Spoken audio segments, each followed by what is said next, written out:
হাদিসটি সুনানে তিরমিজির মধ্যে এসেছে। আল্লাহ রাসূল আল্লাহর হাবিব জানাচ্ছেন কিয়ামতের ময়দানেতে আদম আলাইহিস সালাতু ওয়াস সালাম থেকে আমার নবী সাল্লাল্লাহু আলাইহি ওয়াসাল্লাম পর্যন্ত যত উম্মতেরা এসেছে সমস্ত উম্মতদেরকে সাথে করে নিয়ে আল্লাহ পাক কিয়ামতের ময়দান যখন অনুষ্ঠিত করবে, এই কিয়ামতের ময়দানেতে কি হবে? কোরআনের মধ্যে এসেছে ফাআম্মা মান সাকুলাত মাওয়াজিনুহু ফাহুয়া ফি ঈশাতির রাদিয়া ওয়া আম্মা মান খাফফাত মাওয়াজিনুহু ফাউম্মুহু খাবিয়া। আল্লাহ পাক জানাচ্ছেন সেদিন কিয়ামতের ময়দানেতে যার নেকির পাল্লা ভারী হবে সে সুখময় জীবন যাপন লাভ করবে, অর্থাৎ সে জান্নাতে চলে যাবে। আর যার নেকির পাল্লা হালকা হয়ে যাবে সে হাবিয়া নামক দোজখ বা জাহান্নামের মধ্যে চলে যাবে। আবার মুসলমান জিন্দারদি বাবাজি, আবার আল্লাহ পাক কিয়ামতের ময়দানে হিসাব নিকাশটা যখন হয়ে যাবে, এই হিসাব নিকাশ হয়ে যাবার পরে জাহান্নামীদের কাতারগুলো আলাদা হয়ে যাবে, জান্নাতীদের কাতারগুলো আলাদা হয়ে যাবে। রাসূলুল্লাহ সাল্লাল্লাহু আলাইহি ওয়াসাল্লাম জানাচ্ছেন আহলুল জান্নাতে ইশরুনা ওয়া মিআতা সাফফুন। রাসূল করিম সাল্লাল্লাহু আলাইহি ওয়াসাল্লাম জানাচ্ছেন জান্নাতীদেরকে কিয়ামতের ময়দানেতে 120টা কাতার হবে। রাসূলুল্লাহ জানাচ্ছেন 120টা কাতার হবে। ওয়া সামানুনা মিন হাযিহিল উম্মাহ ওয়া সামানুনা মিন হাযিহিল উম্মাহ ফি হাযিহিল উম্মাহ। রাসূলুল্লাহ জানাচ্ছেন ওয়া সামানুনা মিনহা ফি হাযিহিল উম্মাহ। আল্লাহ রাসূলুল্লাহর হাবিব জানাচ্ছেন ও সাহাবীরা শোনো শোনো শোনো, আমি রাসূলুল্লাহ জানাচ্ছি ওই 120টা জান্নাতীদের কাতারের ভিতর থেকে আমার আল্লাহ নবী মুহাম্মদ আমার উম্মতদের সংখ্যা হবে 80টা কাতার। রাসূলুল্লাহ বলছে আরবাউনা মিন সাইরিল উমাম। রাসূলুল্লাহ জানাচ্ছেন আর আদম নবী থেকে ঈসা আলাইহিস সালাতু ওয়াস সালাম পর্যন্ত যত নবী রাসূল প্রেরণ করেছে তাদের উম্মতদের জান্নাতীর সংখ্যা হবে সবার আদম নবী থেকে ঈসা আলাইহিস সালাতু ওয়াস সালাম পর্যন্ত সমস্ত নবীদের উম্মতের মধ্য থেকে জান্নাতীদের কাতার হবে কেবলমাত্র 40টা। আর আমি নবী মুহাম্মদ আমার উম্মতদের কাতার হবে জান্নাতীদের 80টা। 120-র মধ্যে 80টা, জোরে বলো। তাহলে রাসূলুল্লাহকে আল্লাহ পাক কত বড় নিয়ামত করে সৃষ্টি করলেন, একটু ঠান্ডা মাথায় বোঝার চেষ্টা করুন।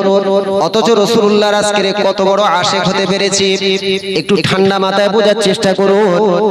সারা বছর ইসলামের সঙ্গে কোনো সম্পর্ক নাই, নামাজের সঙ্গে কোনো সম্পর্ক নাই, রোজার সঙ্গে কোনো সম্পর্ক নাই। একটা দিন যদি নবী দিবস দিয়ে যদি আশিক বলে মনে করি, আমি আবুল কালাম যতটুকু আল্লাহ আমার জ্ঞান দিয়েছে তাতে আমার মনে হয় এটা বড় বোকামি ছাড়া আর কিছু হবে না। জি, খারাপ ভাববেন না জি। আল্লাহ পাক পবিত্র কোরআনের মধ্যে জানিয়েছেন, পবিত্র কোরআনের পারা নাম্বার হলো 5, পৃষ্ঠা নাম্বার হলো 14, সূরার নাম সূরাতুন নিসা। এই সূরা নিসার মধ্যে আল্লাহ পাক জানিয়েছেন সম্ভবত 103 নাম্বার আয়াতের মধ্যে আল্লাহ পাক জানিয়েছেন ইন্নাস সালাতা কানাত আলাল মুমিনিনা কিতাবাম মাওকুতা। আল্লাহ পাক বলছে দিনে আমি নির্দিষ্ট সময় বান্দা তোমাদের জন্য 5 ওয়াক্ত নামাজ ফরজ করেছি। তাহলে ফরজ নামাজ হলো ফরজে আইন, তোমাকে করতেই হবে। আজকের মুসল্লি, আজকের মুসলমান, সেই নামাজের সঙ্গে আমাদের কোনো সম্পর্ক নাই।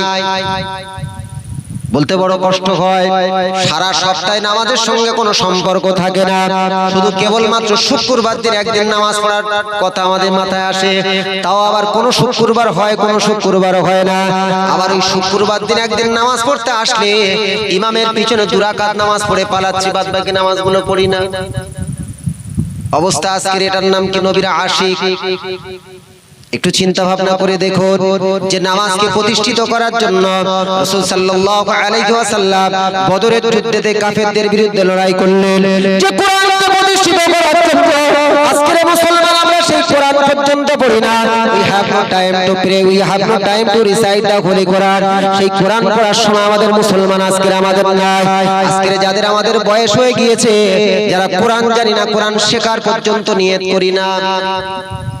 বলতে বড় কষ্ট লাগে, অথচ মুসলমান রাসূলুল্লাহ সাল্লাল্লাহু আলাইহি ওয়াসাল্লাম জানিয়েছেন ইকরাউল কোরআন ফাইন্নাহু ইয়াতি ইয়াউমাল কিয়ামাতি শাফিআন লিআসহাবিহি।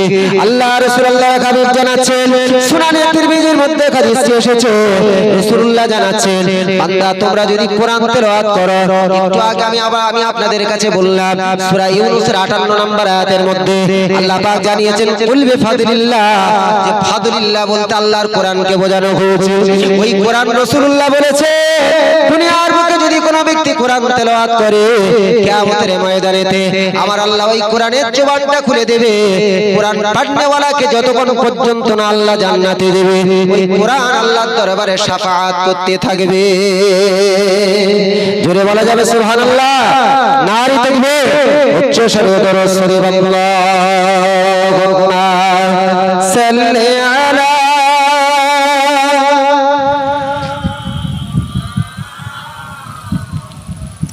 ওয়া আলা আলি সাইয়্যিদিনা এই পৃথিবীর সৃষ্টি তোমার নামের ওসিলায় ও মদিনার কামলিওয়ালা সালাম তোমায় ও মদিনার কামলিওয়ালা সালাম তোমায় আকাশ জমিন পাহাড় চন্দ্র তারা আকাশ জমিন পাহাড় চন্দ্র তারা সবই তোমার নূরের ইশারায় তোমার নামে পড়লে দরুদ তোমার নামে পড়লে দরুদ হৃদয় যে জুড়ায় ও মদিনার কামলিওয়ালা সালাম তোমায় আল্লাহুম্মা সাল্লি আলা সাইয়্যিদিনা ওয়া আলা আলি সাইয়্যিদিনা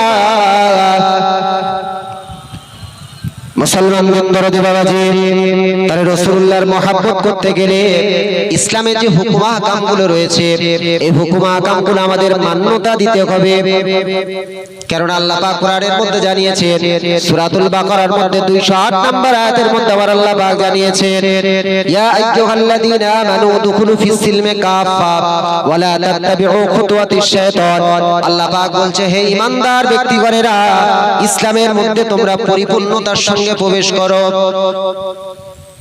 অথচ বর্তমানে আজকের দেখবেন রাসূলুল্লাহ বলেছেন লা ইয়াবকা মিনাল কুরআনি ইল্লা লা ইয়াবকা মিনাল কুরআনি ইল্লা রাসমুহু তার আগের লাইন হলো লা ইয়াবকা মিনাল ইসলামি ইল্লা ইসমুহু ওয়া লা ইয়াবকা মিনাল কুরআনি ইল্লা রাসমুহু ওয়া মাসাজিদুহুম আমিরাতুন ওয়া ইয়াকরাবুন মিনাল হুদা রাসূলুল্লাহ জানাচ্ছেন শেষ জামানায় ইসলামটা নাম কি ওয়াস্তে থাকবে কিন্তু ইসলামের বাস্তব জিনিস সমাজের বুকে প্রতিষ্ঠিত হবে না আজকে দেখবেন আমাদের সমাজ ব্যবস্থায় সন্তান হলে মোটামুটি দেখবেন তার আকিকার মজলিস হয় বিশাল বড় করে দেখবেন এমন করে খাতনার মজলিস হয় বিশাল বড় করে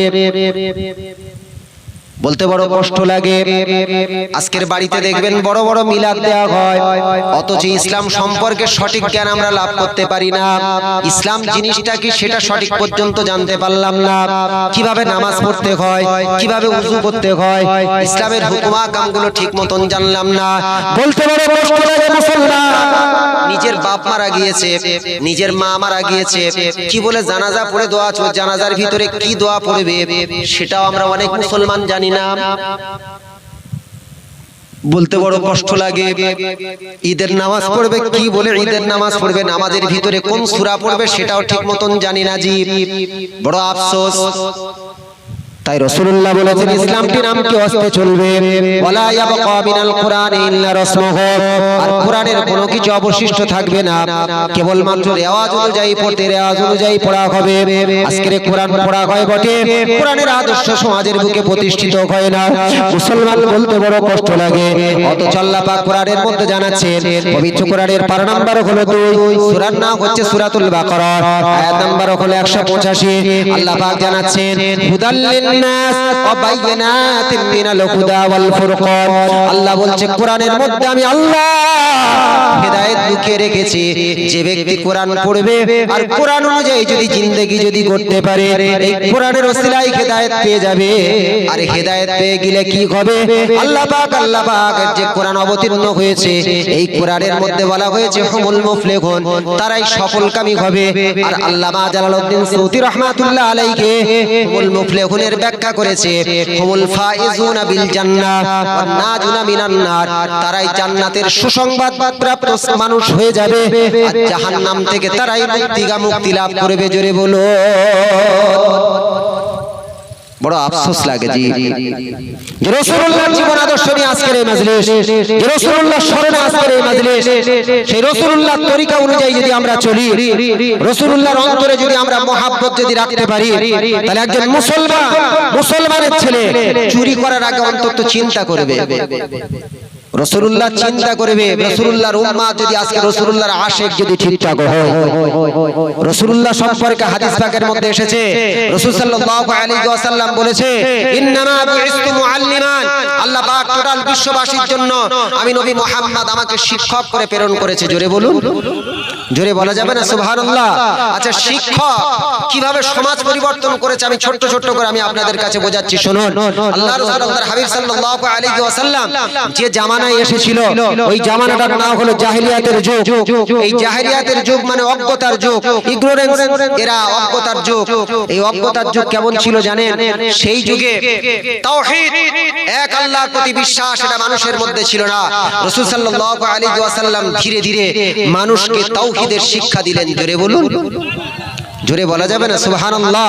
আল্লাহ পাক কোরআনের আয়াত দ্বারা রাসূলুল্লাহর মাধ্যমে দুনিয়ার মানুষদেরকে তাওহীদের একত্ববাদের শিক্ষা, একত্ববাদ, দুনিয়ার বুকে যে এক আল্লাহ আছে, আবুদুল্লাহ ওয়াবুদুল্লাহ তা'বুদুল্লাহ ওয়াহিদা, তোমরা এক আল্লাহর ইবাদত করো। আল্লাহ পাক কোরআনের মধ্যে বললেন কুল হুয়াল্লাহু আহাদ, তোমরা বলো আল্লাহ এক।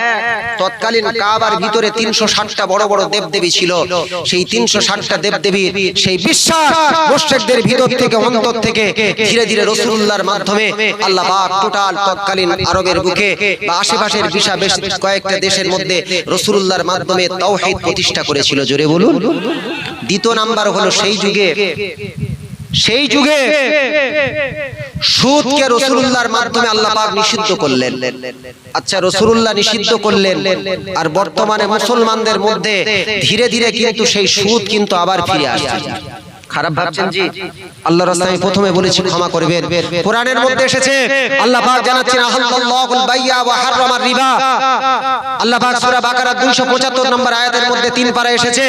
আল্লাহ পাক জানাচ্ছেন যে আমি আল্লাহ পাক ব্যবসাকে হালাল করেছি আর সুদটাকে হারাম করেছি।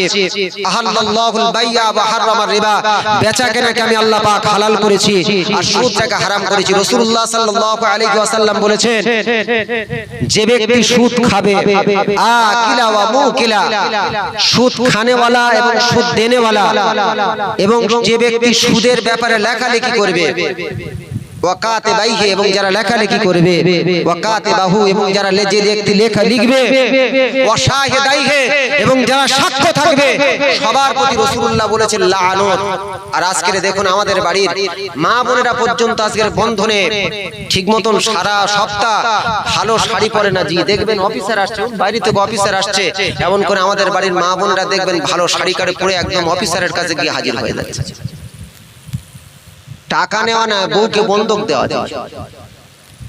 আল্লাহর রাসূল ক্ষমা করবেন জি, যারা আল্লাহ ওয়ালা হবে, যাদের মধ্যে আল্লাহর ভয় থাকবে, খৌফ ইলাহি থাকবে, তারা কি করবে জানেন? আমরা তো কম বেশি এখন বর্তমান জামানায় কম বেশি প্রত্যেকের ব্যাংকের অ্যাকাউন্ট আছে, আছে না নেই? কথা বলেন জি। প্রত্যেকের বাচ্চা কাচ্চা সবার এখন ব্যাংকের অ্যাকাউন্ট করতে হচ্ছে। বাচ্চারা যারা পড়াশোনা করে তাদের স্কলারশিপে ভরার জন্য তাদেরও ব্যাংকের অ্যাকাউন্ট করতে হচ্ছে। যাদের মধ্যে খৌফ ইলাহি থাকবে, সারা বছর বাদে কত টাকা ইন্টারেস্ট ঢুকলো, সে 2 টাকা হোক, 4 টাকা হোক, 10 টাকা হোক, 100 টাকা হোক, এই ইন্টারেস্ট এক জায়গায় দাগ দিয়ে সেই টাকাটাকে আল্লাহর রাস্তায় বিনা সওয়াবের আশায় দান করে দেবে। জোরে বলুন সুবহানাল্লাহ। সম্মানিত উপস্থিতি, আজকের মুসলমান, রাসূল সাল্লাল্লাহু আলাইহি ওয়াসাল্লাম, রাসূলুল্লাহ বলছে ইন্নামা বুইস্তু লিউতাম্মিমা মাকারিমাল আখলাক, আমি রাসূলুল্লাহ আমাকে টোটাল টোটাল বিশ্ববাসীর চরিত্র উৎকর্ষ সাধনের জন্য, টোটাল পৃথিবীর মুখে মানুষের চরিত্রকে পরিপূর্ণতা দেওয়ার জন্য আমি নবী মুহাম্মদ আমাকে আল্লাহ পাক প্রেরণ করেছে। তাহলে রাসূলুল্লাহর মাধ্যমে দুনিয়ার মুখে সুদ নিষিদ্ধ হলো, এমনকি মারামারি জুয়াকে আল্লাহ পাক নিষিদ্ধ করলেন। কোরআনের মধ্যে এসেছে ইন্নামাল খামরু ওয়াল মাইসিরু ওয়াল আনসাবু ওয়াল আজলামু রিজসুম মিন আমালিশ শাইতান, সূরা মাইদার 90 নম্বর আয়াত 7 পারার মধ্যে এসেছে। আল্লাহ পাক বলছে নিশ্চয়ই মদ, জুয়া, এই সমস্ত জিনিসগুলো, ইন্নামাল খামরু নিশ্চয়ই মদ, ওয়াল মাইসির এবং জুয়া, ওয়াল আনসাব এবং ভাগ্য নির্ধারক, ওয়াল আনসাব মানে ঠাকুর, ওয়াল আজলাম এবং ভাগ্য নির্ধারক তীর। এই ভাগ্য নির্ধারক তীর তৎকালীন ছিল কাবার সামনে এমন করে বালির ভিতরে তারা এমন করে দেখবেন তারা তীর লিখিয়ে রাখতো, আর কোন প্রাণী জবাই করে সেই তীরের ভিতরে তারা অংশ লিখে দিত। চারজন মানুষ ধরুন একটা উট জবাই করেছে, চারজন সমান পরিমাণে টাকা পয়সা দিয়েছে, ভালো করে শুনেন, সমান পরিমাণে ধরুন 2000 টাকা করে চারজন দিয়েছে। কিন্তু তারা ওই মরুভূমির ভিতরে সেই ভাগ্য নির্ধারক তীরের মধ্যে তারা কোন তীরের গায়ে লিখে রাখতো 50%, কোন তীরের গায়ে লিখে রাখতো 0%, কোন তীরের গায়ে লিখে রাখতো 30%। বুঝতে পারছেন? সমান হারে টাকা দিয়ে তারা ভাগ্য নির্ধারকের মাধ্যমে, তীরের মাধ্যমে তারা সেই প্রাণীর গোশত বন্টন করত বা বিভিন্ন জিনিস তারা বন্টন করত। আল্লাহ পাক বললেন এই ভাগ্য নির্ধারক তীর হারাম হারাম হারাম, রাসূলুল্লাহর মাধ্যমে সেগুলো নিষিদ্ধ করা হলো। আর মুসলমানের ছেলেরা আজকের সেই ভাগ্য নির্ধারক তীরের বদলে এরা ভাগ্য নির্ধারক লটারি কাটছে। ঠিক বলছি না ভুল বলছি? কথা বলেন। 5 টাকার টিকিট সারা কিছু মানুষ আছে কলকাতায়, মনসাপুকুরের কথা বলছি, আমাদের মাখালতলার কথা বলছি জি, শুধু আপনাদের গ্রামের কথা বললে বলে হুজুর ওই আপনার গ্রাম ভালো, সে এক সমস্যা জি। যাই হোক, সব জায়গায় কম বেশি জি এখন ভরে গিয়েছে জি। এই এখন ঘুটিয়ারি শরীফ থেকে এখন আশেপাশে মাখালতলার মোড় থেকে শুরু করে আপনাদের এই মোড়ে এখন চলছে কি জানি না, এখন দেখুন একটা করে টেবিল বিছিয়ে মুসলমানের ছেলেরা গোটা কত কাগজ লটারি রেখে দিয়ে বিক্রি করছে। আর মাঝে মধ্যে দেখবেন কারোর 1 কোটি টাকা পড়ছে, ওই লোভে এই গ্রাম থেকে কত কোটি টাকা নিয়ে চলে গেল তার ঠিক নেই। কিছু মানুষ দেখবেন কলকাতায় কাজ করে সারাদিন 400 টাকা 500 টাকা উপার্জন করছে, এই 400 টাকা 500 টাকা উপার্জন করে আর আসবার সময় 100 টাকা টিকিট কেটে নিয়ে আসছে। অবস্থা বুঝতে পাচ্ছেন? রাসূলুল্লাহ সাল্লাল্লাহু আলাইহি ওয়াসাল্লাম যে সমাজকে প্রতিষ্ঠিত করলেন, সেই সমাজ যে স্বচ্ছ সমাজকে প্রতিষ্ঠিত করলেন, ইখরিজুহুম মিনাল যুলুমাতি ইলান নূর, অন্ধকার থেকে আলোর দিকে ধাবিত করলো, যে সমাজকে অন্ধকার জাহেলিয়াতের যুগটাকে নিশ্চিহ্ন করে দিয়ে ইসলাম নামক প্রতিষ্ঠা করলো, সেই ইসলামটাকে আমরা পেয়েছি। আর আজকের সেই ইসলামের ভিতরে আজকের আমরা ধীরে ধীরে সেই জাহেলিয়াতের কাজকর্ম আমরা প্রবেশ করাচ্ছি। রাসূল সাল্লাল্লাহু আলাইহি ওয়াসাল্লাম বলেছেন, রাসূলুল্লাহ তরিকা অনুযায়ী রাসূলুল্লাহ শিক্ষা দিয়েছেন সাদা কালোর মধ্যে কোনো ভেদাভেদ নেই, সাদা চামড়া আর কালো চামড়ার মধ্যে কোনো ভেদাভেদ নেই। একটা মানুষ আর একটা মানুষের উপর প্রাধান্য পেতে পারে না। রাসূল সাল্লাল্লাহু আলাইহি ওয়াসাল্লাম নামাজের যে শিক্ষা আল্লাহর মাধ্যমে রাসূল সাল্লাল্লাহু আলাইহি ওয়াসাল্লাম যে শিক্ষা দিয়েছেন, তুমি যত বড় ধনী মানুষ হও না কেন, তুমি রাজা হতে পারো, বাদশা হতে পারো, ফকির হতে পারে, মিসকিন হতে পারে, ইমামের পিছনে একসাথে এসে একই কাতারে আল্লাহর দরবারে সবাই সমান। জোরে বলুন, জোরে বলা যাবে না সুবহানাল্লাহ? এই সাম্যের প্রতিষ্ঠা করলো, সেই সাম্য আজকে আমাদের সমাজের বুকে কোথায় প্রতিষ্ঠিত? বলতে বড় কষ্ট হয় জি, বলতে বড় আফসোস লাগে জি, দুঃখ লাগে। রাসূল সাল্লাল্লাহু আলাইহি ওয়াসাল্লাম যে সময় আসলো যৌবনের ক্ষুধা মেটানোর জন্য, একটা নারী যথেষ্ট ছিল। সে কার মারা, কার মা, কার খালা, কার চাচি দেখার কোনো দরকার ছিল না। এমনকি কোন বাড়িতে ছোট ছোট কন্যা যদি সন্তান প্রসব করত, সেই কন্যাদেরকে অশুভ মনে করে এমন করে জীবন্ত কবর দেয়া হতো। কোরআনের মধ্যে এসেছে বিআইয়ি যামবিন কুতিলাত, 30 পারার মধ্যে এসেছে সম্মানিত উপস্থিতি। আর আজকে দেখবেন যদি কারোর বাড়িতে যদি পরস্পর 2টো মেয়ে হয়, 3টে মেয়ে হয়, সেই স্ত্রীর প্রতি, যে স্ত্রীর গর্ভেতে মেয়েগুলো হচ্ছে, সেই স্ত্রীর প্রতি সেই শ্বশুর বাড়িতে একটা আলাদা নজরে দেখা হচ্ছে, তার প্রতি টর্চার হচ্ছে। ঠিক বলছি না ভুল বলছি? কথা বলে। দেবার মালিককে, সন্তান দেবার মালিককে আল্লাহ, নেওয়ার মালিক তিনি। আজকের অবস্থা বুঝতে পাচ্ছেন কোন দিকে আমরা এগোচ্ছি। মুসলমান বন্ধুরা, দেবাবাজি যে রাসূল সাল্লাল্লাহু আলাইহি ওয়াসাল্লামের আজকের স্মরণে, আজকের মজলিস, রাসূলুল্লাহ সাল্লাল্লাহু আলাইহি ওয়াসাল্লামকে আল্লাহ পাক কত মর্যাদা দিয়েছেন। যখন রাসূলের কিতাবটির নাম হলো মিলাদে মুস্তাফা, এই কিতাবের মধ্যে এসেছে আল্লাহ রাসূল আল্লাহর হাবিব সাল্লাল্লাহু আলাইহি ওয়াসাল্লামের বেটি, যার নাম হলো সফুরা তিনি বর্ণনা করছেন যে রাসূল সাল্লাল্লাহু আলাইহি ওয়াসাল্লাম শিশু মুহাম্মদ জন্মগ্রহণ করার পরেতে শিশু মুহাম্মাদের সাথে এমন কিছু ঘটনা ঘটেছিল দুনিয়ার মুখে কোনো শিশুর সাথে এমন ঘটনা ঘটতে আমি দেখি নাই। বেটি সফুরা তিনি বর্ণনা করছেন, হে দুনিয়ার মানুষ শোনো শোনো শোনো, শিশু মুহাম্মদ যেদিন দুনিয়ার মুখে এসেছিল ওই দিন জন্মগ্রহণ করার সাথে সাথে শিশু মুহাম্মদ আমি সর্বপ্রথম দেখলাম ওহু সাজিদুন, শিশু মুহাম্মদ সিজদায় চলে গিয়েছে। ফাদা ইলা রাব্বিহি, এবং আল্লাহ দরবারে দোয়া করছে, ইয়া উম্মতি ইয়া উম্মতি ইয়া উম্মতি ইয়া উম্মতি বলে তিনি শিশু মুহাম্মদ আল্লাহর কাছে দোয়া চাচ্ছে। শুধু তাই না, আমি রাসূলুল্লাহর বেটি সফুরা আম্মা জান আমিনার গৃহেতে যেদিন জন্মগ্রহণ করেছে শিশু মুহাম্মদ, আমি শিশু মুহাম্মাদের ওই ঘরেতে আমি বেটি সফুরা রাসূলুল্লাহর বেটি সফুরা রাসূলুল্লাহর ফুফু সফুরা আমি সেদিন উপস্থিত ছিলাম। আমি দেখলাম শিশু মুহাম্মাদের শরীর থেকে যেদিন অন্ধকার ঘরের ভিতরে যখন শিশু মুহাম্মদ জন্মগ্রহণ করেছে, ওই শিশু মুহাম্মাদের শরীর থেকে আল্লাহ পাক একটা নূর, একটা আল্লাহ পাক নুরানি নূর চমকাচ্ছে। আমি দেখলাম যে নূরের কারণে টোটাল ঘরটা আলোকিত হয়ে গিয়েছিল। 3 নাম্বার হলো আমি শিশু মুহাম্মদ যখন জন্মগ্রহণ করে দুনিয়ার বুকে যখন কোনো শিশু জন্মগ্রহণ করে ওই সময় লক্ষ্য করা যায় যে তার শরীরে মায়ের গর্ভেতে আসার কারণে একটু ন্যালসানি ভাব দেখা যায়, একটু নোংরা থাকে, পরিষ্কার করিয়ে দিতে হয়। শিশু মুহাম্মদ যখন জন্মগ্রহণ করে আমি দেখলাম শিশু মুহাম্মদের শরীরে সম্পূর্ণ পরিষ্কার কি যেন একটা সুগন্ধি বার হচ্ছে। আমি যখন এমন তারপরে শিশু মুহাম্মদকে একটু ধৌত করে দেবো, একটু পরিষ্কার করে দেবো বলে যখন চিন্তা করলাম, আমি বেটি সফুরা একটা গাইবি আওয়াজ আমি শুনতে পেলাম। সেই আওয়াজটা হলো, ও শিশু মুহাম্মদের বেটি সফুরা, না না না না, আবার শিশু মুহাম্মদকে আবার নবী মুহাম্মদকে কোনো পরিষ্কার করে দেওয়ার প্রয়োজন নাই। তার কারণ আমি আল্লাহ তাআলা শিশু মুহাম্মদকে মিশকে আম্বারের পানি দ্বারা আমি তাকে ধৌত করে দুনিয়ার বুকে প্রেরণ করেছি। সবারই উপস্থিতি যখন কোনো শিশু জন্মগ্রহণ করে সাধারণত লক্ষ্য করা যায় তার মায়ের সঙ্গে নারীর যোগ থাকে। বেটি সফুরা রাসূলুল্লাহর বেটি সফুরা তিনি বলছেন যে আমি দেখলাম ওয়াহুয়া মাবতুউন, রাসূল সাল্লাল্লাহু আলাইহি ওয়াসাল্লামকে আল্লাহ পাক মায়ের গর্ভ থেকে নারী কর্তন করে দুনিয়ার বুকে প্রেরণ করেছে। এমন করে ৫ম নাম্বার দেখলাম দুনিয়ার বুকে কোনো শিশু জন্মগ্রহণ করলে তার খাতনা করতে হয়, আমরা যাকে মুসলমানি বলি।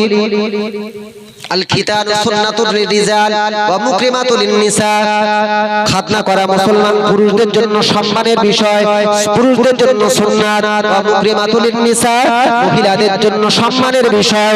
মুসলমান বন্ধুরা বাবাজি শুনুন, আল্লাহ রাসূল আল্লাহর হাবিব সাল্লাল্লাহু আলাইহি ওয়াসাল্লাম জানিয়েছেন, হাদিসটি মিশকাতুল মাসাবির মধ্যে এসেছে, আরবাউ সুনানুম মিনাল মুরসালিন, টোটাল দুনিয়ার বুকে যত রাসূল এসেছে রাসূলদের 4টে করে সুন্নাত ছিল, প্রত্যেকটি রাসূলের 4টে করে সুন্নাত ছিল। প্রথম নাম্বার হলো আল খিতান, প্রত্যেকটি নবী রাসূল তারা খাতনা করেছে। দ্বিতীয় নাম্বার হলো ওয়াসওয়াক, প্রত্যেকটি নবী রাসূল তারা মিসওয়াক করত। আর 3 নাম্বার হলো প্রত্যেকটি নবী ওয়াতাআত্তুর, এবং প্রত্যেকটি নবী রাসূল তারা আতর ব্যবহার করত। আর 4 নাম্বার হলো ওয়ানিকা, প্রত্যেকটি নবী রাসূল তারা দুনিয়ার বুকে বিয়ে করেছে, বিবাহ করেছে। এই 4টে প্রত্যেকটি নবী রাসূলদের জন্য সুন্নাত। রাসূলুল্লাহর নবী সফুরা রাদিয়াল্লাহু তাআলা আনহা বর্ণনা করে যে আমি রাসূলুল্লাহকে দেখলাম ওয়া মাকতুনুন, আল্লাহ রাসূলুল্লাহর হাবিব শিশু মুহাম্মদকে আমার আল্লাহ তাআলা দুনিয়ার বুকে তাকে খাতনা করে মুসলমানি করে দুনিয়ার বুকে প্রেরণ করেছে। এমন করে আমি আরো কিছু নিদর্শন দেখলাম। আমি রাসূলুল্লাহর বেটি সফুরা বর্ণনা করি, শোনো শোনো শোনো, হে দুনিয়ার মানুষ শোনো। শিশু মুহাম্মদ জন্মগ্রহণ করার পরে বিড়বিড় করে মুখ থেকে যেন কি যেন বলছে, আমি মুখ লাগিয়ে শুনলাম। শিশু মুহাম্মদ চিৎকার করে বলছে, আশহাদু আল্লা ইলাহা ইল্লাল্লাহ, আমি সাক্ষ্য দিচ্ছি আল্লাহ ছাড়াই কোনো মাবুদ নাই, ওয়া আন্নী রাসূলুল্লাহ, আল্লাহ পাক আমাকে শেষ জামানার রাসূল করে সৃষ্টি করেছে। জোরে বলা যাবে সুবহানাল্লাহ, নারী দেখবে উচ্চ স্বরে দরুদ শরীফ আল্লাহু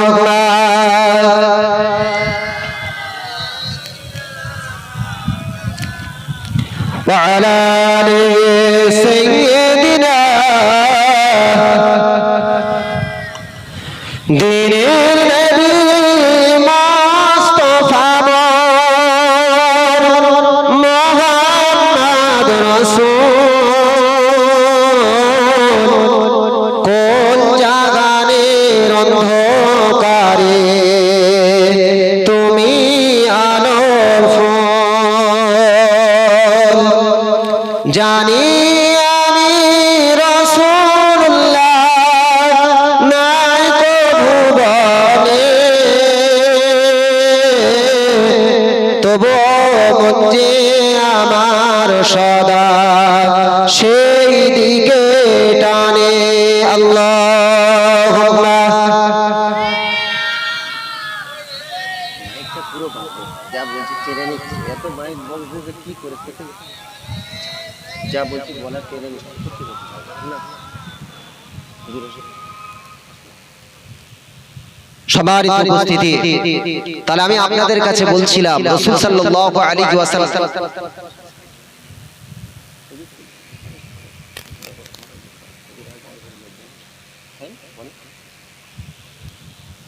সম্মানিত উপস্থিতি তাহলে রাসূল সাল্লাল্লাহু আলাইহি ওয়াসাল্লামকে মর্যাদা আমার আল্লাহ পাক নিজে দিয়েছেন কোরআনের মধ্যে এসেছে পবিত্র কোরআনের পারা নাম্বার 30 পৃষ্ঠা নাম্বার 17 সূরার নাম সূরাতুল ইনশিরাহ আয়াত নাম্বার হলো 4 আল্লাহ পাক বলছেন ওয়ারাফা'না লাকা যিকরাক ওগো হাবিব নবী মুহাম্মদ রাফা ইয়ারফা মানে হলো উঁচু করা বুলন্দ করা আল্লাহ পাক বলছেন ওগো হাবিব নবী মুহাম্মদ তোমার শরফ তোমার জিকির আমি আল্লাহ পাক টোটাল দুনিয়ার বুকে অনেক উঁচু করেছি অনেক বুলন্দ বাড়িয়ে দিয়েছি তাহলে সেই রাসূল সাল্লাল্লাহু আলাইহি ওয়াসাল্লামের ইজ্জত সম্মান যদি আমরা দুনিয়ার বুকে মানুষ না দিই তাহলে রাসূলুল্লাহর জন্য বিন্দু মাত্র কোনো কিছু যায় আসে না কিন্তু বরং যদি আপনি দেন রাসূলুল্লাহ সাল্লাল্লাহু আলাইহি ওয়াসাল্লামের খাঁটি উম্মতে যদি পরিণত হন ইহকাল এবং পরকালে আপনি নাজাত পেয়ে যাবেন জোরে বলুন সুবহানাল্লাহ এইজন্য আমি আপনাদের কাছে বলছিলাম যে তাফসীর কারকরা বর্ণনা করেছেন আল ফায়িজুনা বিল জান্নাহ ওয়ান নাজুনা মিনান নার তাহলে আপনি দুনিয়ার বুকে থাকা অবস্থায় কোরআন হাদিসের আদর্শ অনুযায়ী চলাফেরা করলে তাহলে আপনি জান্নাতের সুসংবাদ পেয়ে যাবেন এবং জাহান্নামের আযাব থেকে নিষ্কৃতি পেয়ে যাবেন আমি আপনাদের কাছে ছোট্ট করে একটা দলিল দিচ্ছি শুনুন যারা প্রকৃত নামাজ পড়ে যারা প্রকৃত নামাজ পড়ে এই যারা নামাজ পড়তে পড়তে নামাজের ভিতরে একটা মহাব্বত ভালোবাসা সৃষ্টি হয়ে গিয়েছে তাদেরকে দেখবেন যে যদি কোনোদিন ইশার নামাজটা না পড়ে শুয়ে পড়েছে খারাপ ভাববেন না জি ইশার নামাজটা না পড়ে শুয়ে পড়েছে ঠিক মতন তার ঘুম আসবে না জি যতক্ষণ না ইশার নামাজ পড়বে তার অন্তরে যেন একটা কি কষ্ট হবে জোরে বলুন সুবহানাল্লাহ এগুলো আল্লাহওয়ালা ব্যক্তিদের লক্ষণ জি আর আজকের সেই নামাজের সঙ্গে মুসলমানের সম্পর্ক নাই রাসূলুল্লাহর আদর্শ ছেড়েছি কোরআনের হুকুম মানার কারণে আজ মুসলমানদের প্রতি এত লাঞ্ছিত অপমানিত অপদস্থ আমরা প্রতি পদে পদে হচ্ছি অথচ এই মুসলমানরা এক সময় ভারতবর্ষের বুকে শাসন করেছে আমরা উই হ্যাভ নো নিউজ আমাদের কোনো সংবাদ নাই মুসলমানরা 1210 সাল থেকে শুরু করে আর 1757 সাল পর্যন্ত এই মুসলমানরা ভারতবর্ষের বুকে তারা রাজত্ব করেছে জি বলতে বড় কষ্ট হয় জি আজকের সেই মুসলমান আজকের আমাদের অবস্থা আজকের কোন দিকে এগোচ্ছে জি একটু ঠান্ডা মাথায় চিন্তা ভাবনা করে দেখা উচিত মুসলমান দিন দরদি বাবাজি কোন রাসূলকে আমরা পেয়েছি একটু চিন্তা ভাবনা করে দেখুন আমি আপনাদের কাছে একটা হাদিস রাখছি রাসূলুল্লাহকে আল্লাহ পাক কত মর্যাদা দিয়েছেন হাদিসটি দুটি কিতাবের মধ্যে পাবেন প্রথম নাম্বার কিতাবের নাম হলো সিয়াসাত হাদিসের দ্বিতীয় নাম্বার কিতাবটির নাম হলো সহিহ মুসলিম যিনি সংকলন করেছেন তার নাম হলো আল্লামা আবুল হুসাইন আসাকিরউদ্দিন মুসলিম ইবনে হাজ্জাজ আল কুশাইরি রাহমাতুল্লাহ আলাইহি তৃতীয় নাম্বার কিতাবের নাম হলো মিশকাতুল মাসাবির যিনি সংকলন করেছেন তার নাম হলো আল্লামা আবু আব্দুল্লাহ মুহাম্মদ খতিবউদ্দিন তিবরিজি রাহমাহুল্লাহ আল্লাহ রাসূল আল্লাহর হাবিব সাল্লাল্লাহু আলাইহি ওয়াসাল্লাম বর্ণনা করছেন আতিয়া বাবাল জান্নাহ ইয়াউমাল কিয়ামা ফাস্তাফতিহু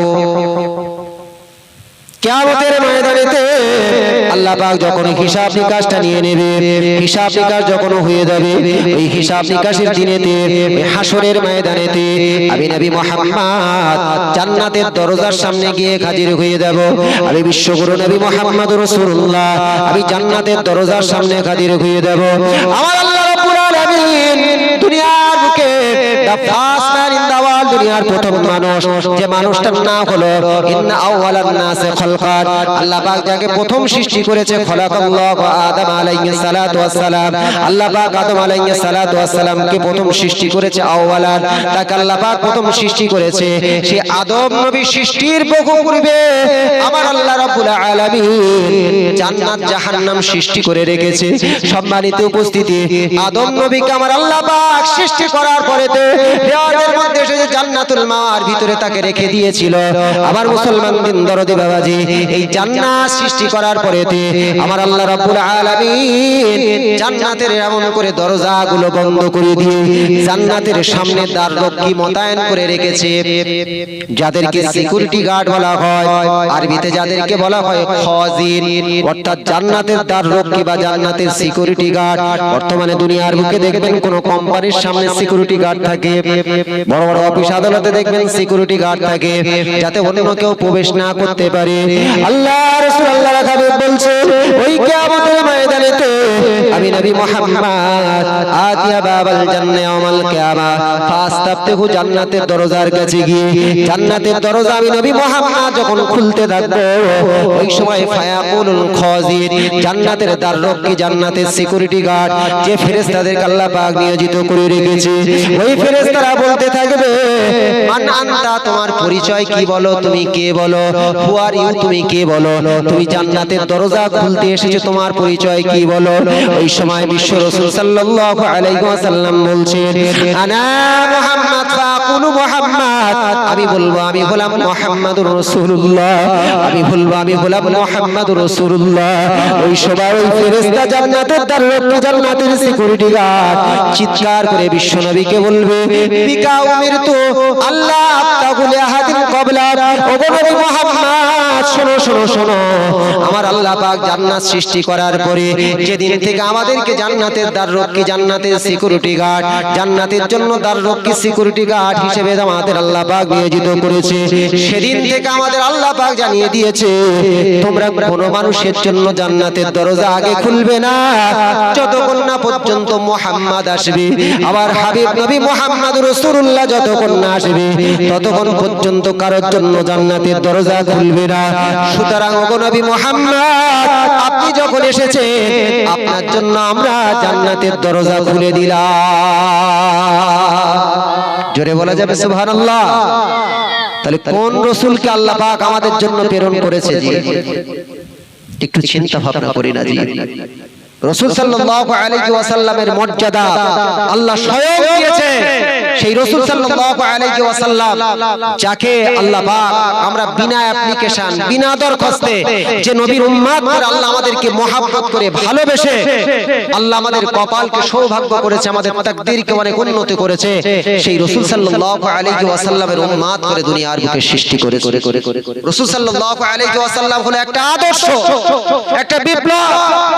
রাসূল সাল্লাল্লাহু আলাইহি ওয়াসাল্লামের সেই আদর্শ অনুযায়ী নিজেদের জীবনকে যদি আমরা সেই আদর্শের সাথে সম্পৃক্ত করতে পারি তাহলে আমাদের জীবন ধন্য হয়ে যাবে জি।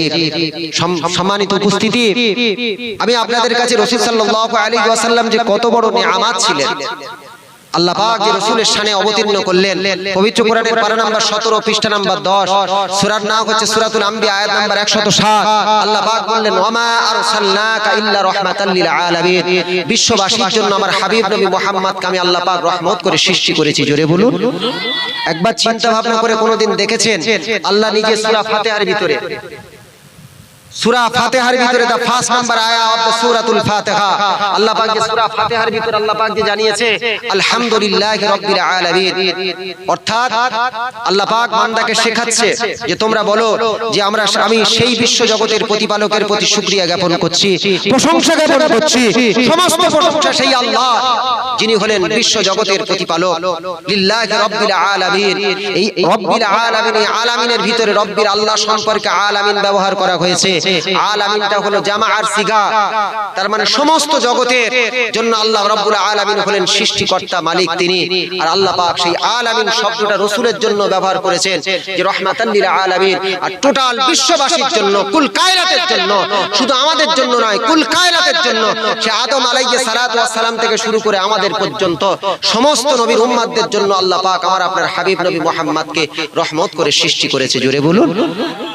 সম্মানিত উপস্থিতি, আদম নবীর উম্মতেরা কিয়ামতের ময়দানে, নূহ নবীর উম্মতেরা কিয়ামতের ময়দানে আমার আপনার নবীর কাছে তারাও শাফাআত চাইতে আসবে। জোরে বলুন। জোরে বলা যাবে না সুবহানাল্লাহ।